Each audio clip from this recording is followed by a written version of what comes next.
Hello, good evening, and welcome to our presentation. We are joined this evening by Dr. Darrel Manitowabi. He is Three Fires Anishinaabe from Wikwemkong unceded territory, and he currently resides in Whitefish River First Nation. He is Associate Professor in Human Sciences at the Northern Ontario School of Medicine. He is an Indigenous anthropologist with research interests in Anishinaabe ethnohistory, Indigenous gambling, Indigenous social determinants of health, Indigenous healing, Indigenous state relations, and Indigenous self-determination. His research and publications examine how the historical legacy of colonialism impact the health and well-beings of First Nation communities. Thank you so much for joining us this evening for this Q&A, and I'll let you take it away. Okay, thank you very much. Lots of Indigenous in my introduction there. So I guess I'm here to answer some questions, and I'll get started when the questions are all ready. Great. We did have a question. We had a few questions sent in ahead of time. So the first one that I received is, in this time of COVID, do you feel that the impact of rural internet is limiting opportunities for Indigenous students, artists, and people? I can speak in context from Manitoulin Island, North Shore area of Ontario, and more specifically in the community that I live in, which is Whitefish River. Whitefish River, we have some access to high speed, but it's not universal. So some have very limited options with respect to internet access. And so that's certainly something that's affecting the community here that I'm a part of. And I do know that in other First Nations that internet connectivity is an issue. And I would gather that it must be presenting some problems at this time. Thank you. And the second one we have, are there ways that white settlers can support local Indigenous communities and artisans specifically? And how do we do that respectfully without being harmful or making mistakes? So I can answer that question within the context in which I do my work. So I'm an educator and a researcher. So that's the background that I hold and the standpoint that I come from. So within that context, then I would say that education would be one way that I could recommend that those issues be addressed, and more specifically, becoming educated about Indigenous playwrights, Indigenous artists, Indigenous novels, and just reading as much as you can, because I think within the, and tying back to my presentation, just in comparison to the education that we've all received, and if I think back in my own education, there is very little, almost no Indigenous content aside from, and then I went to elementary school and high school in the 90s, so things may have changed to an extent, but the only Indigenous content that I received was history, in high school history, learning about the fur trade and a little bit about the Indigenous contribution to that. But other than that, there was absolutely no Indigenous content at all. So if I think back to my experience and even the experience of all of my peers, we have no basis or foundation by which to really understand what the contributions are that Indigenous peoples have made. And if you look at the history of Indigenous studies, for instance, or Indigenous perspectives, the movement and the contributions, the early contributions actually came from the artists. If we think back to Norval Morrisseau, we think back to all of the early novelists, they're the ones who really presented an Indigenous perspective on things. And one of the benefits that artists have is the ability to be creative. And it's an ability that's not always available to most, such as researchers or professors. Sometimes we are limited by the perspectives that we can share based on what the trends may be in academia, and even though we have academic freedom, sometimes there's certain ideas that dominate, and we don't always have the explicit freedom that I think we imagine that we do. And I base this on reading novels, like for instance Sherman Alexie or Drew Hayden Taylor, if I read about the ideas that they present in their novels, I know that they're speaking really about a core of the Indigenous experience that it really isn't reflected adequately in other mediums, in other novels or studies or those kinds of uh, um, uh, artistic mediums or creative mediums. So it's really about reading, understanding, embracing, and just really reconciling the gap that we all have with respect to a lost education that we have. So really, I think when I think about reconciliation, I think about a lost opportunity, to access to knowledge. I once heard from an elder, Tom Alcos, who was key in starting the Indigenous Studies program at the University of Sudbury.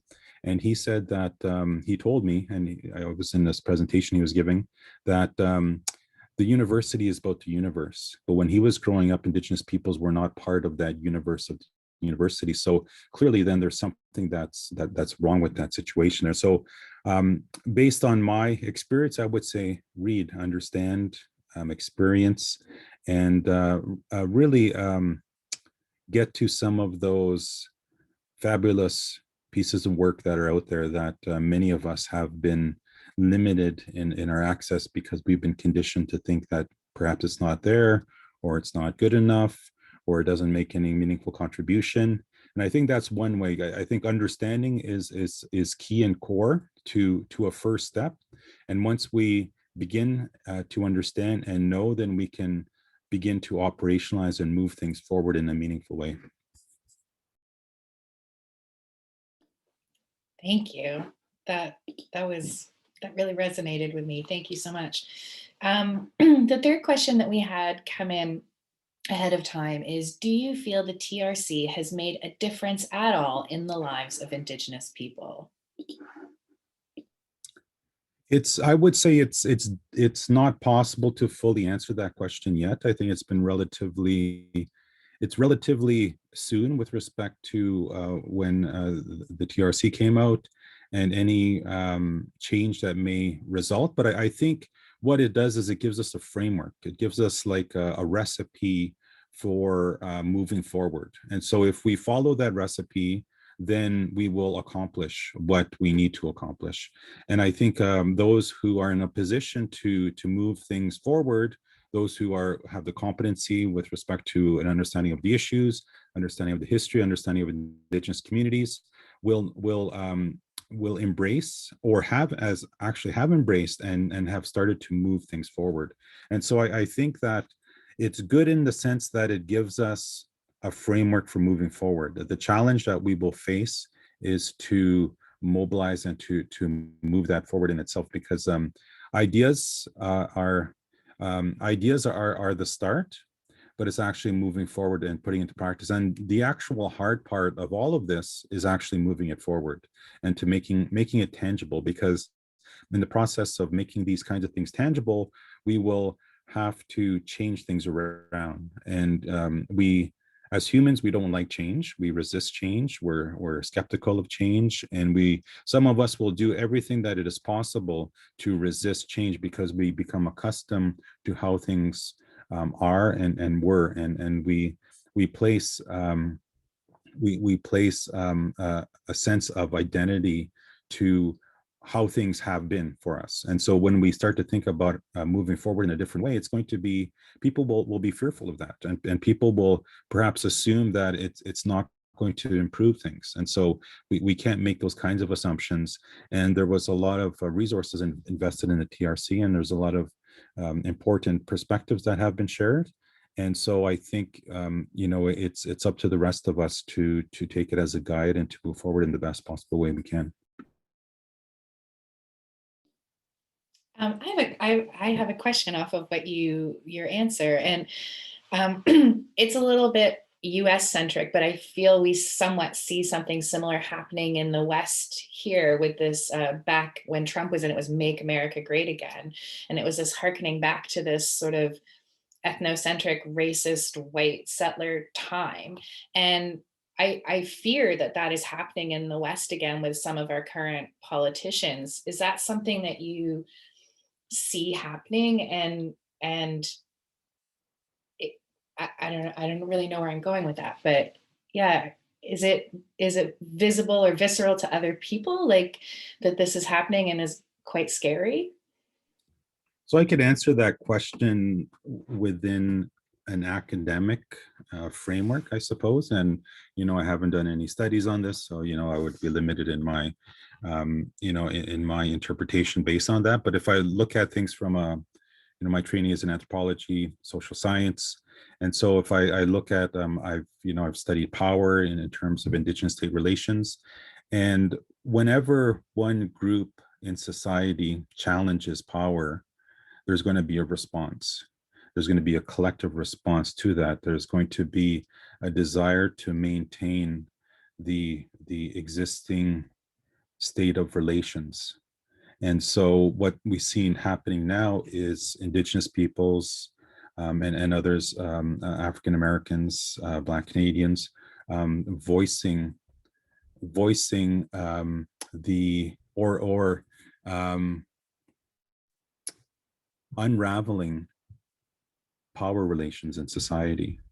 And in order to maintain power, you need to conceal it. And so what I observe, and this is just observation and being a participant in the society in which we live, I see a lot of distraction redirection. And whenever an important key core issue comes up that deserves legitimate conversation around the subject matter, I see some pivoting moving forward and changing the conversation. And you could see that happening if we look at the US. I'm not an expert in US, the United States, but if just based on my observation of things, there's a lot of pivoting, a lot of moving into different directions. And when and I'll bring this back to the question of the TRC and moving forward the TRC. So when there's inaction that's happening, it's quite often, that pivoting that happens, right? It starts to shift. So I've been in situations where I've given presentations to, government and NGO groups about, addressing the issue of structural racism, discrimination, or addressing the legacy of the exclusion of Indigenous peoples in government, for instance, and those sorts of things.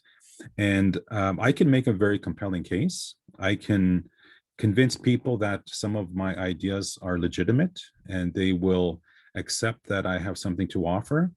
But beyond that, quite often I see no movement forward. And sometimes if I do a presentation, it's the only presentation I ever do, and I'm never invited back again because I think maybe some of my ideas may be threatening, or sometimes it may be just too difficult and challenging. And what I've equated this whole issue to is a river. It's much easier to go with the flow of the river than it is to swim upstream.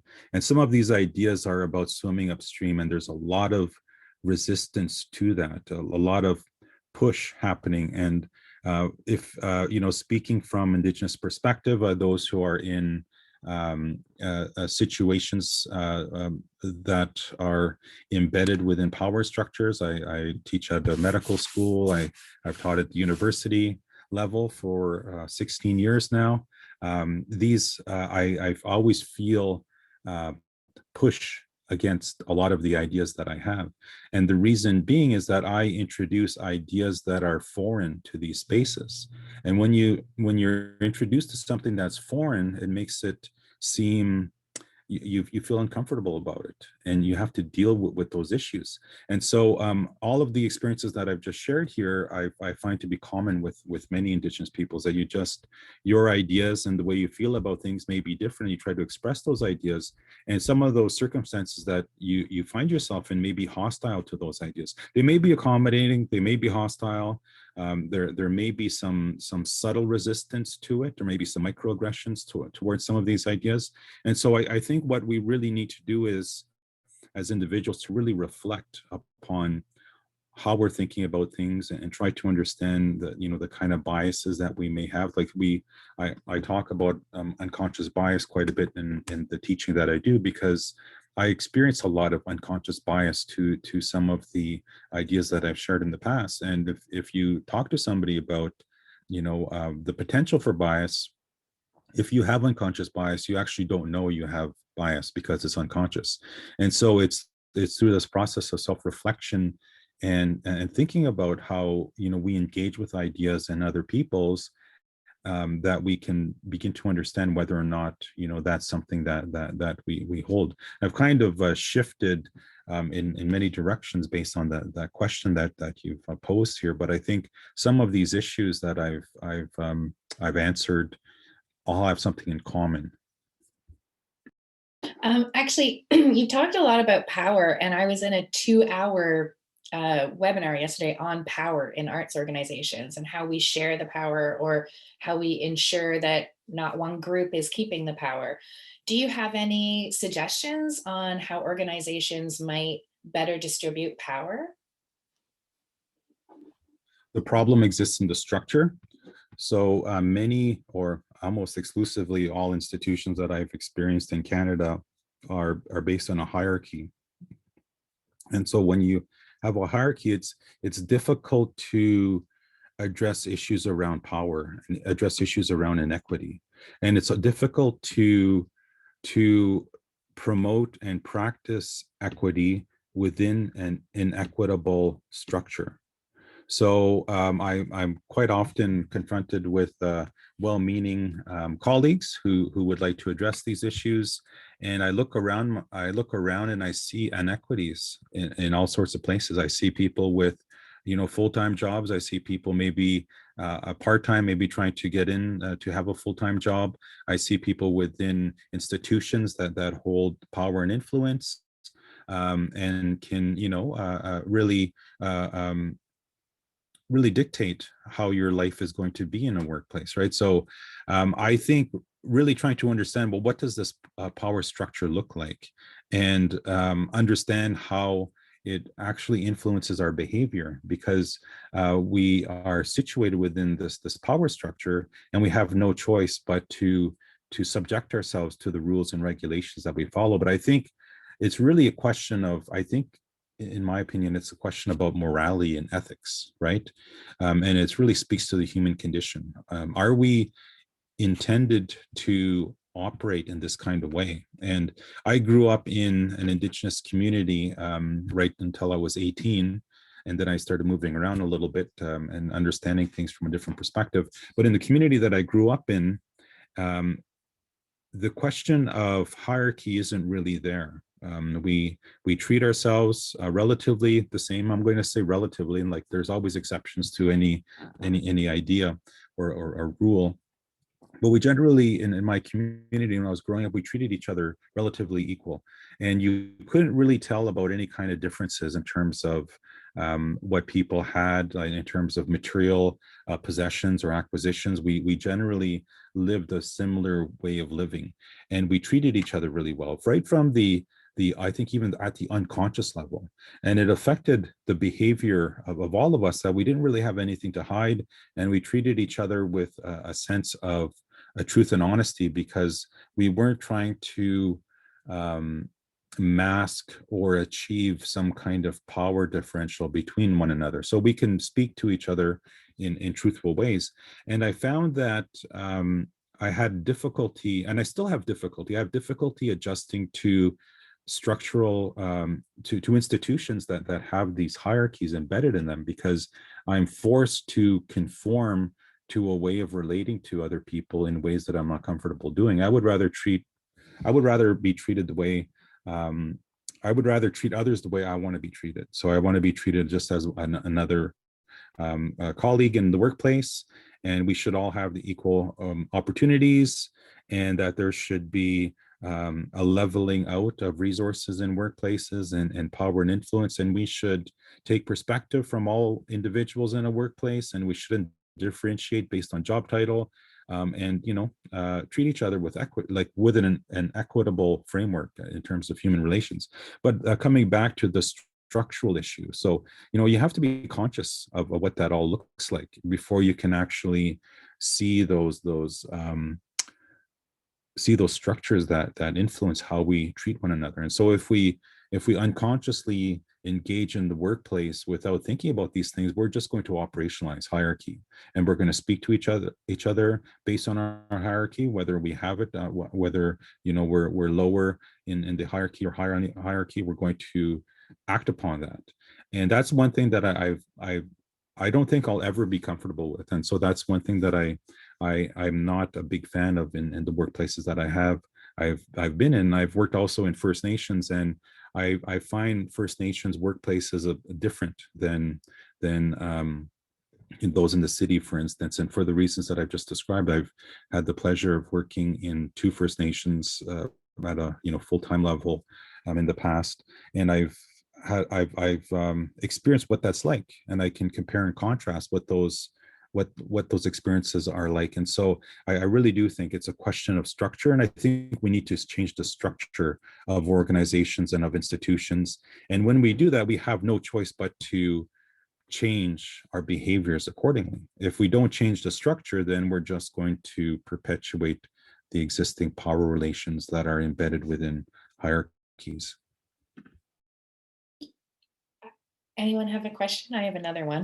But I was going to say, I feel like in the arts, we were all hopeful that during COVID and this time of closure, we would be able to restructure some of the hierarchies that are happening. But I think a lot of people don't even know where to begin. Um, I know this is such a vast question, and really, I don't expect you to have all of the answers or a answer, but is there a way that you think we should begin to restructure at all? Yes, that's a uh, good and difficult question to answer. I think it begins, like, one thing that we can all do as a start, I think, is just to be more conscious of it, right? To become conscious of the situations we find ourselves in, right? And so I'm drawn to this new idea of emotional intelligence that's being promoted as this important skill that managers and leaders have. And I think um, investing in emotional intelligence, recognizing what it is, recognizing it as a competency, recognizing it as a competency for leadership positions, because leaders will influence the fabric of institutions and places and organizations. And so if leaders understand these issues and they have a high degree of emotional intelligence, then I think they can make inroads and really challenge these things. And I think you could find ways of addressing these things to the best way possible, right? And trying to understand, like, a community workplace, for instance, and redefining what that means, and really operating differently within those spaces.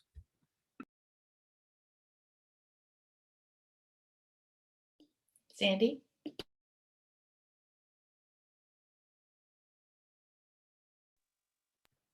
Okay, now I'm unmuted. I can ask. I'm going to keep myself to one question because I have a million.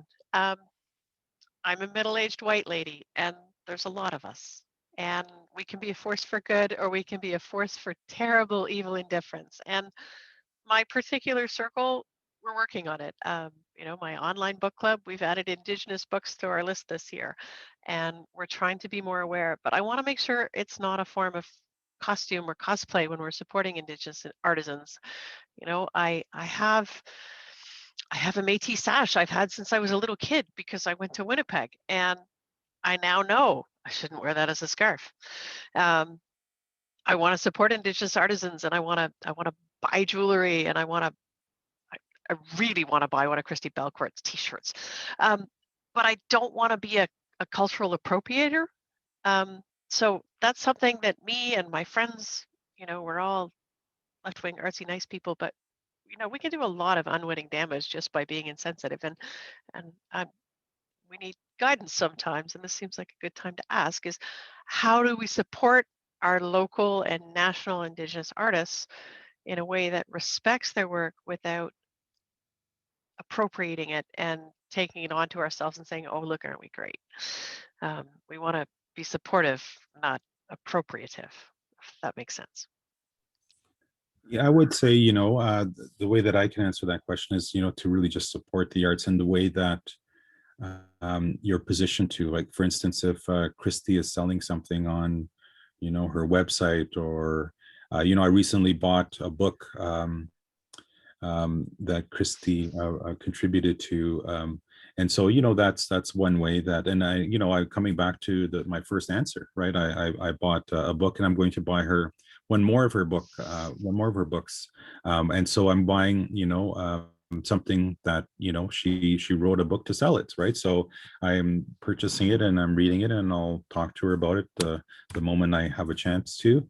And, if I were to buy some of her artwork, then, I would do the same. And so I don't consider that appropriation if you're purchasing, books, or, creative works, or art, or, she's selling a t-shirt. I don't see that as being appropriation. I would see appropriation being the case when things are mass produced, right? So, a corporation takes one of Christie's, designs, and starts, mass producing clothes or something like that. I see that as being exploitation.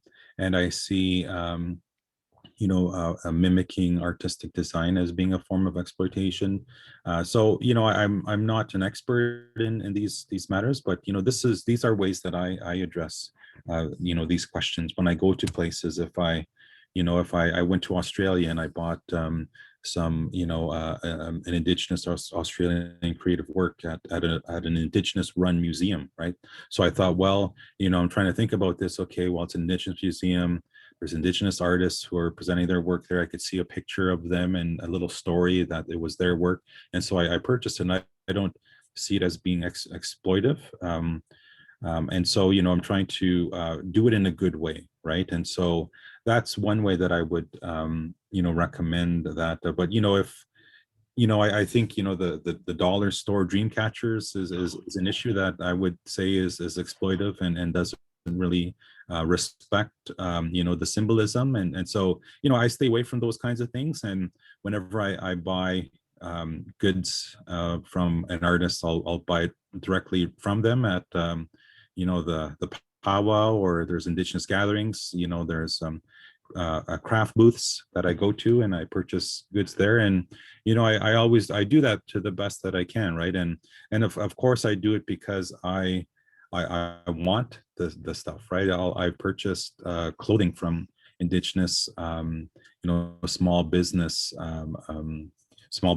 right? That make clothing, and inscribe their own designs on them, right? So I've done those kinds of things, right? And so that's how I've addressed it. And sometimes it can be a challenge, because depending on where you live, you don't always have access to these kinds of things. But I would recommend, asking around, and speaking to people who would know, and you will find your pathways to, buying things in a good way. Thanks. Thank you. I have another question that was emailed to me. It's a slightly different take. So if anyone else wants to continue this conversation with any more questions before I change topic. Okay. So this struck me as kind of a heavy question. And we all know about this from the news, but the question is, in the past 8 or so months, there have been several very public cases of mistreatment of Indigenous peoples, mostly women, in the hospital system. Is there something we can do as individuals and or communities to stop these atrocities and hold the people who do them or did them accountable? So that requires, I think, a multifaceted approach. One way that, I'm actively engaged in that personally is through education, right? Through medical education, upcoming medical doctors, talking about those kinds of things in classroom settings, and really understanding what it all means, and really addressing, the question of racism, discrimination, and the history and legacy of that, right? Really confronting what does that all mean, and what does that look like? Because we don't often want to talk about it sometimes, but when we have blatant examples of that, we have no choice but to confront it. So at that institutional level education, and not all places of higher education actually address it. So that's one way. If you're connected to places of higher education, trying to make structural reforms within, I think having conversations, we all know a nurse or more, right? Or allied health professional, PSWs, so on and so forth. We could have those kinds of conversations. Sometimes they're challenging conversations to have, and we don't really know how people feel about things until we ask them, and we just assume that everyone feels the same way we do, if it's the case that we don't have an issue with it. And when you do have the conversation, I would recommend to engage with it in a careful kind of way, because these are the kinds of things I deal with all the time in the classroom, and it's not always received very well, because it's really addressing an issue where it's an uncomfortable conversation. And as well, there's a lot of denial. I experienced more denial than non-denial, right? Like nobody's, or I'm not racist, nobody's racist. Hear these answers, right? It's always the same answer. So I find that there's no comfort in really addressing what those issues are, and it takes patience and time. It's something you just can't address in one conversation.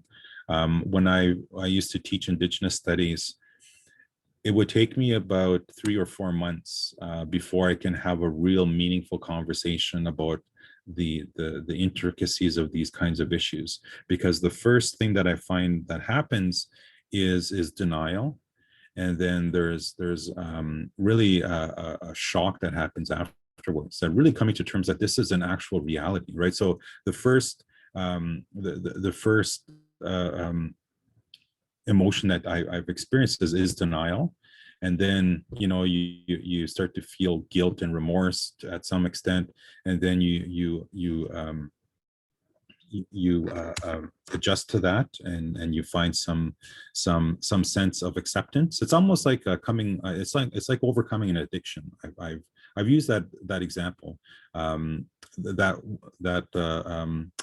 the amount that I know about, the question of addiction. Quite often what happens is there's a denial, right? The person who's facing an addiction or experiencing addiction will deny that they have an addiction, but everyone around them can see it. It's kind of like the question about racism or discrimination. They'll say, I'm not racist, I don't discriminate, I treat everyone the same.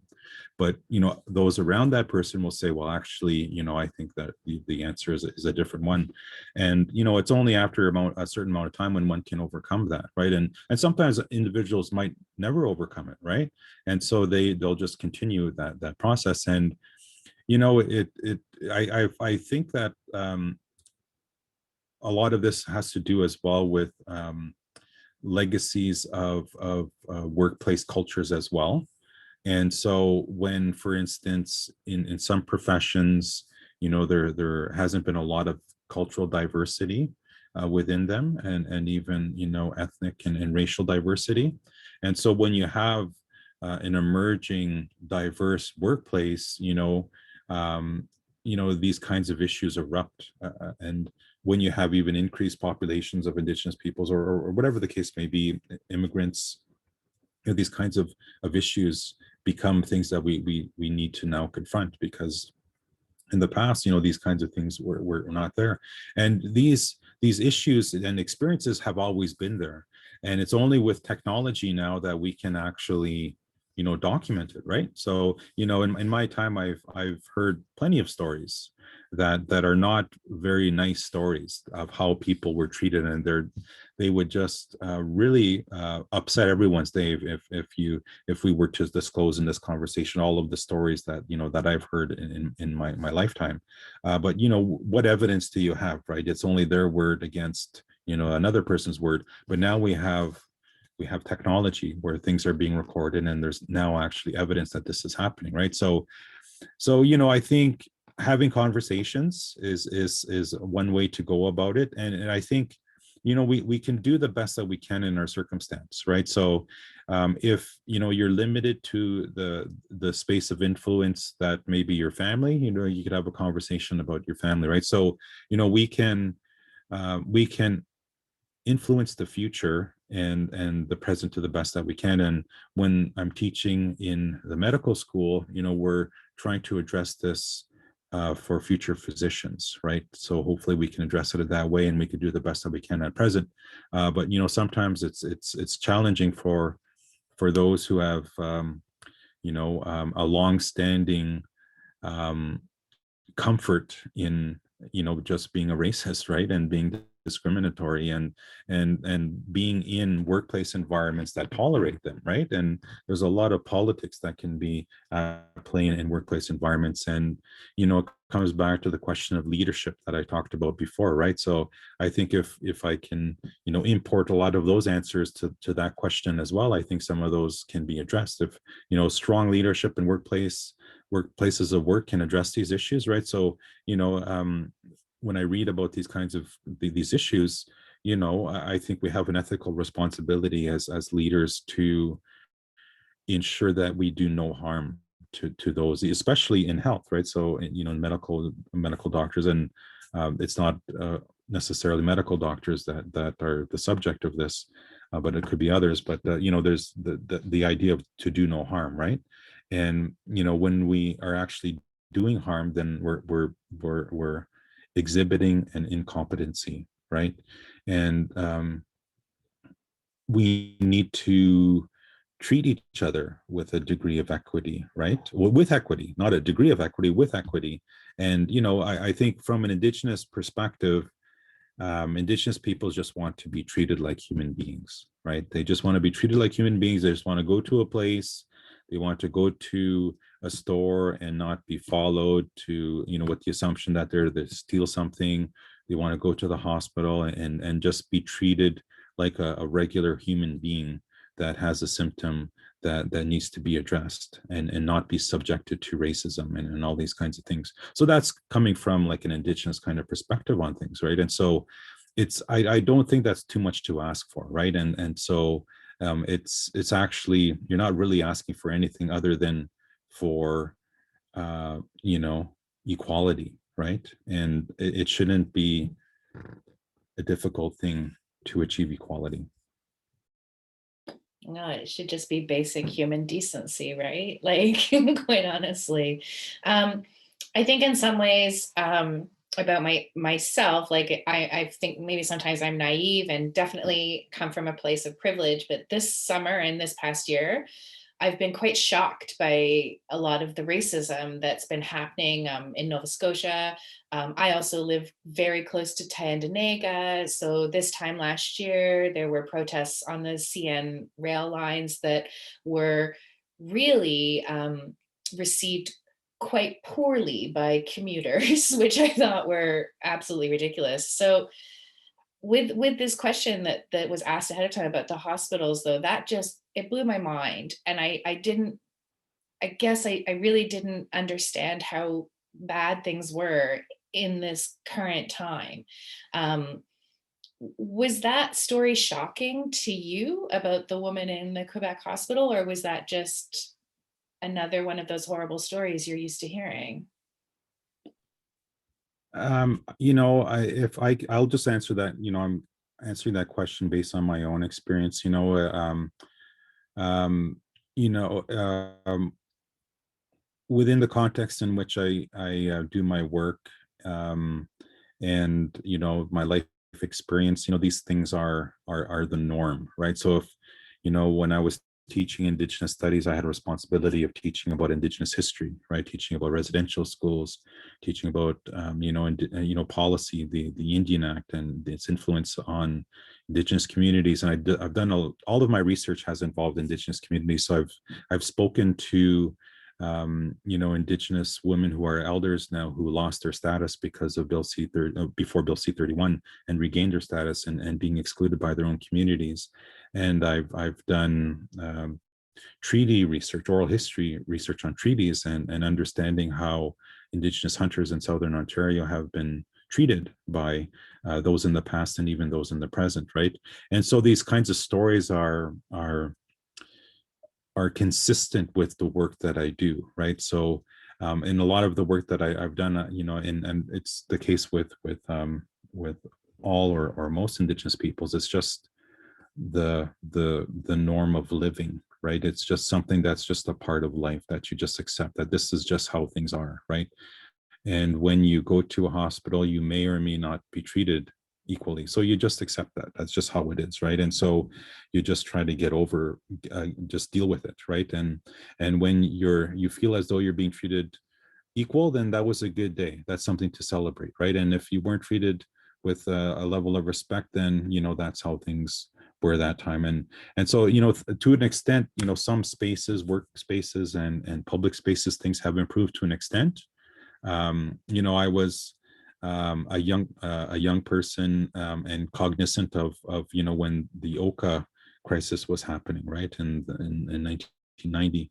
And so all of those things were there. Like, I was in high school at the time, right, and I was one of just a handful of Indigenous students in the high school that I was at, right. And so it's something that you knew definitely that people weren't happy in about what was going on. And you it really frames your identity of who you are, right? You just know that you're not always accepted, right? And it reminds me of something a leader told me, an elder. He said that a lot of Indigenous communities and individuals are under a lot of stress.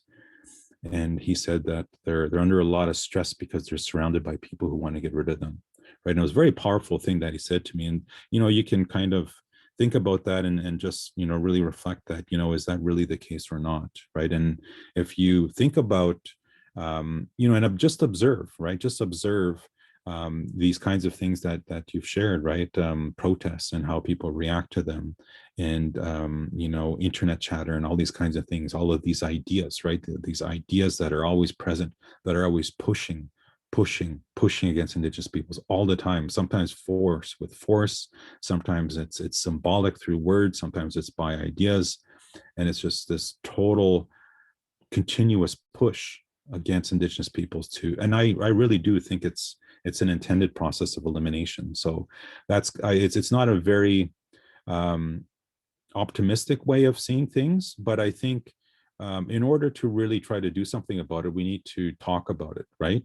And so by talking about it, then we can talk about, well, this is how I see this issue to be, right? So others may say, well, no, that's not the case. But I work and research in an area where I'm constantly confronted with a continuous push against Indigenous peoples. Anytime Indigenous peoples have one step forward, they always have to take one or two steps back, or they're always, issues are always curtailed, for instance, right? So I've done research on, for instance, casinos and how that money for instance, Casino Rama, and how that money was reinvested in Indigenous communities. And in the research that I've done there, the provincial government is always challenging that relationship, right? They sign an agreement, then they want to change an agreement. And if you look at in South Central Ontario, the province now is opening up a bunch of casinos all around Casino Rama, and they're siphoning that money away that was going to the casino, right? So you just observe and see it, and this is a structural thing. And I've been, observing this for a long time now, for 20 years, for over 20 years, like almost about 25. 1996 is when the casino opened, so 25 years, right? And it's just this consistent push against these improvements in a relationship that have been made, but then they're constantly threatened. Even if you sign an agreement for 20 years, it's still going to be threatened, right? And so it's just a common issue that is faced. And when I used to teach Indigenous studies, every year there would be something that would be taking place. It would be Caledonia, right? Or it would be Saskatchewan. Maybe the community had to be evacuated, or it would be the chief of Attawapiskat who was on hunger strike or something along those lines, right? So there was something new to talk about, but it was always the same key core issues, right? About Indigenous peoples trying to survive, really, and really exposing what those issues are, right? And it's all about this continuous reawakening that always happens, because we might achieve something, and for instance in 1990, right, with the Royal Commission on Aboriginal Peoples, and then now we're addressing the legacy of residential schools with the Truth and Reconciliation Commission. But if we look back, there's this consistency that we haven't really moved forward to the degree that we should by now. So it really comes back to that, the earlier answer I gave about this framework, right? So we have a framework. And when I look at the TRC and those, my colleagues who know about these kinds of things and think and work and research in this area, we say, well, this isn't really new, right? Okay, it's like, you're changing the name of something, but you're really exposing things that were exposed a long time ago, right? Going back to the red paper in 1970, right? So going back in time, there's always been these position papers or studies done that really expose what these issues are, and then an attempt to really address them, right? So the challenge has always been to mobilize and move these things forward. And so so I know what your the questions that you raise, and in some spaces within Canada, there's higher degrees of these tensions that are at place. I'm in a part of Canada and Ontario where, I'm not going to say that it's a harmonious relationship, but we're not always faced with the degree of oppression that Indigenous communities in Southern Ontario may be faced with, right? This growing populations, these challenging relationships over resources, right? They're being surrounded, and these issues become compounded in Southern Ontario, and it's based on a framework of lack of awareness and understanding, and the little understanding that there is based on misinformation. And so when you're basing your relationship on misinformation, then it's not going to be a good relationship, right? So it is challenging, but I think if we can talk about it and strategize ways of moving forward, I think that's the first step. Thank you so much. I'm really cognizant of our time, and we've kept you much longer than I said we would. I'm so sorry. Are there any more? Harold has a question. Thank you, Doctor. It's been really interesting to hear what you've had to say. My background is education, and I have daughters who are teaching in the elementary system in Ontario here, and certainly, I know that you deal with education as well with young adults. I guess I don't know. My question is kind of multi-pronged, but I don't want to get into take too much of the time here. But I guess as I'm thinking in terms of my daughters, they talk a lot about, and they use stories that are written by Indigenous people to talk about residential schools and those experiences of the children now talking about it and doing it in the literacy type of approach. I, and I guess it's kind of like, are you seeing, do you feel that the Ontario, education system is addressing, those are the things that we need to do with our kids who are sitting in the classrooms who, there may not be, maybe within our school, there may be one or two Indigenous people of Indigenous heritage, but it's not paramount, and it's not out there, and I guess it's just figuring out, are we doing the right things? Are those the right things to do? And I guess too, are you seeing a difference in the young adults that you are talking with in terms of how they may be moving forward? Because this is a generational thing that we will have to work on to make change. And so I guess I'm just thinking, are we doing the right things in our education area? What can we do? I mean, I was working this fall with a student who was in grade 11 working on an English course with an Indigenous theme to it. It's a part of the Ontario curriculum.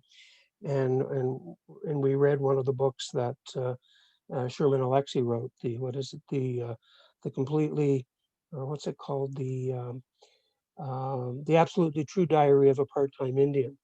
And I guess we talked about it, and I just want, are we doing the right things? Those are the things we need to be talking about, and how do we do it better as educators? Because we're all educators in a way. Anyways, I blathered on, but I hopefully you get my point here. Yeah, so I would, so my question, my answer is probably going to be a controversial one, and perhaps it isn't too controversial. I actually did a research project recently on this subject matter, and I was doing a research project, looking at pathways to successful completion of high school for Indigenous students. And so I had a chance to speak with Indigenous students in high schools. Literally went to the high school and did a sharing circle and had a chance to hear from them and hear about what those issues are that make the education experience challenging for them, and those experiences that really resonated with them. And one common denominator that I found in the research that I did was the inclusion of Indigenous educators, or those who had a high degree or had a competency with Indigenous issues. And when I say competency, I actually mean competency, right? So when, and coming back to much of what I've said here this evening, I talked about, the lack of preparation that almost all of us receive, right, when we become educated, right? And most of us don't have any background or training in Indigenous issues, and then we're confronted with an opportunity to teach about Indigenous content in elementary school and in secondary school. And if that competency isn't there, I think you could actually be doing more damage than good. Because if you don't know, which makes sense, right? If you don't know what you're doing, then you could be doing something wrong, right? With anything, with any profession, right? A mechanic, if you don't know how to fix a car and you've been tasked with fixing a car, then, there's a chance that, perhaps you might not fix it. And so, and it's not to say that only Indigenous peoples should teach content. It's to say that we need to ensure that that genuine competency is in place. And I spoke to educators who, based on, and coming back to this research project here, who I knew based on my conversation to them and asking the questions, I knew that they knew what they were talking about. And I knew that they had the competency. They may not have been Indigenous, but they had the competency. And when you are an educator and you have competency with subject matter, you will display that competency to learners, right? And so learners will know that, students will know that, my teacher knows this subject matter, and they know that subject matter so well that they're making this learning exciting for me. They're making it fun. And I'm really enjoying this. And so what I found is, for those Indigenous students, they really were drawn and captivated to Indigenous teachers, because just by nature, they had those experiences that they had. The teachers knew what was going on in the minds of the students, those Indigenous students, and they were able to connect in a way that nobody else could, because they had the lived experience, which was an actual competency in the work that they were doing. And I found that the students really were drawn to that. And so we need to ensure that we have competent educators, and that's I think everyone would agree with that. But I think when we talk about Indigenous education, we give it a second-rate assessment, right? As long, we may have this idea that as long as there's someone there to teach it, then, well, I guess that's good enough, right? At least we're incorporating that content, right?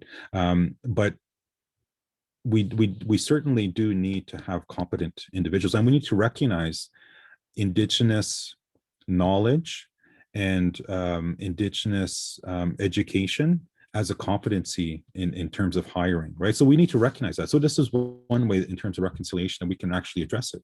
If we want to change a school board, we can recognize this as a competency, right? Because Indigenous peoples are part of Canada. They were part of Canada before Canada became Canada, and they're going to be part of Canada as long as Indigenous peoples are still here. So we need to recognize that. So if we recognize that as a competency, then we can begin to have structural changes within the education system. And when you do have competency, you can expand. What I found in the research that I was doing, teachers,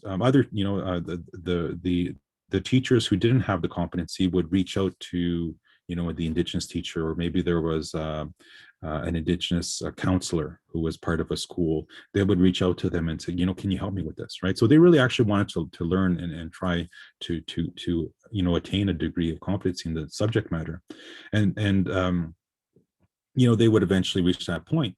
But one of the challenges that they had is that they didn't have enough, right? And I think that there needs to be, coming back to the question of equity and equality, right? So if 10% of your population is Indigenous, but less than 1% of your teachers are Indigenous, what message are you sending, right? And is it to say that there's no qualified Indigenous teachers? The answer is no, right? I know Indigenous teachers, and there's plenty who are looking for employment, right? And so I think what I'm really getting at is much of what I spoke about this evening, right? These structures of exclusion, right, that may be unconsciously at work, that are not accommodating and including, right? And it's not to say that it's not happening. It's a good step that it is happening, but there needs to be more of it, right? And when you have you recognize this competency, and you have educators who are involved, and again, I'm not saying it needs to explicitly an Indigenous person.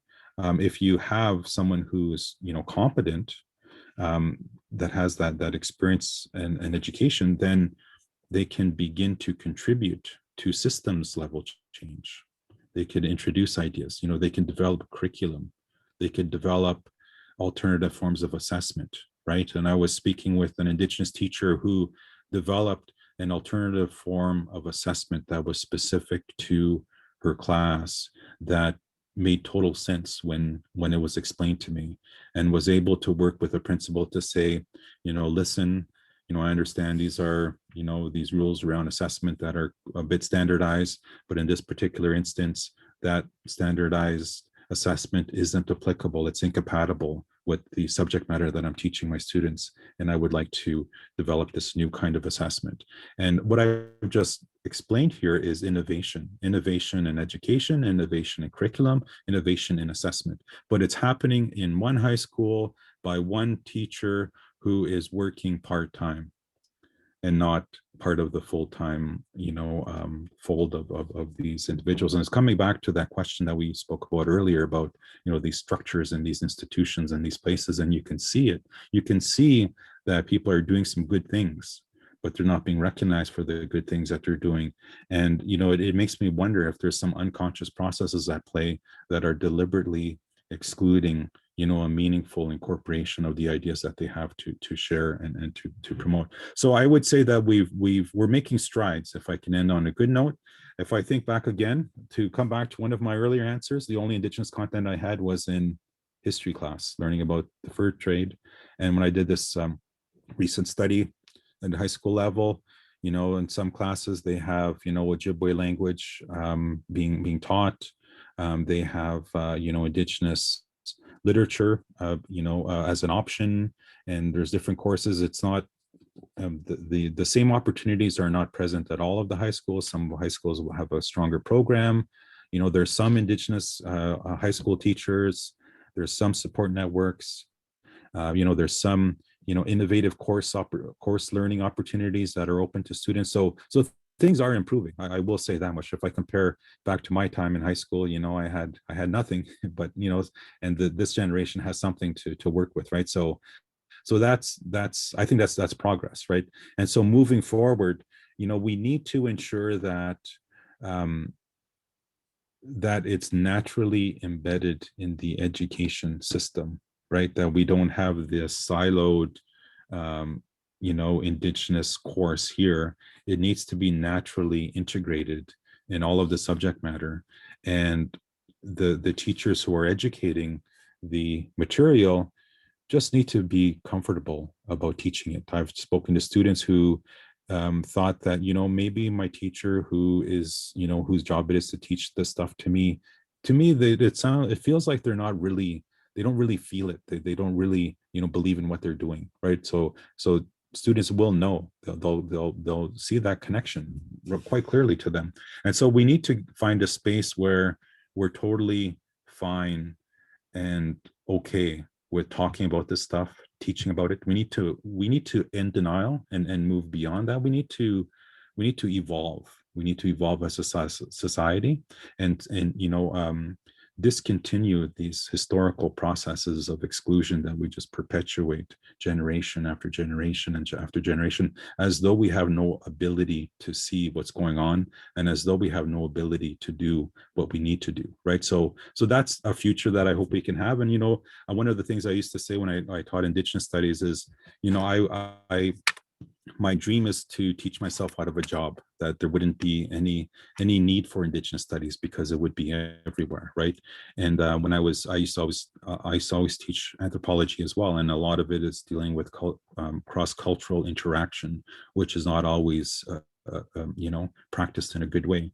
And I said the same thing again, that